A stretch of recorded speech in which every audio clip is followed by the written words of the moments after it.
সবজির হাট দুটো অংশে হয়। এই সিম দেখতেছেন 40 টাকা কেজি, আর এটা হচ্ছে 30 টাকা পিস। বিশাল বিশাল পাতাকপি 30 টাকা পিস। এটা কত করে? 80 টাকা কেজি হলো মটর। এরকম সবজি নিয়ে যাবেন, আপনারা চলে আসবেন। সবজি নেওয়ার জন্য দার্শিলে বিখ্যাত, কিন্তু সবজির হাটের জন্য। তাছাড়া শাক কত করে? শাক দুটা 15, 3টে 20 টাকা। ও, 2টা 15, 3টে 20 টাকা। না এমনি করতেছি, ভিডিও করতেছি। আচ্ছা, এরাও তাই একই দাম না? একই দাম। সবজির বাজার আসবেন, সবজি নিয়ে যাবেন। প্রচুর সবজির আমদানি হয় দার্শিলে।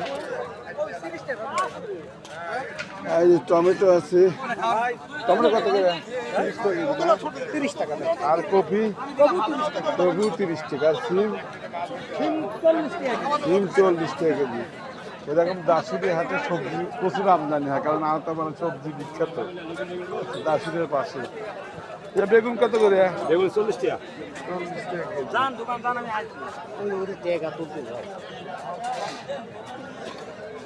প্রচুর সবজি আমদানি হয়। যখন ঘুরে ফিরে দেখালাম, কেমন লাগলো তা জানাবেন।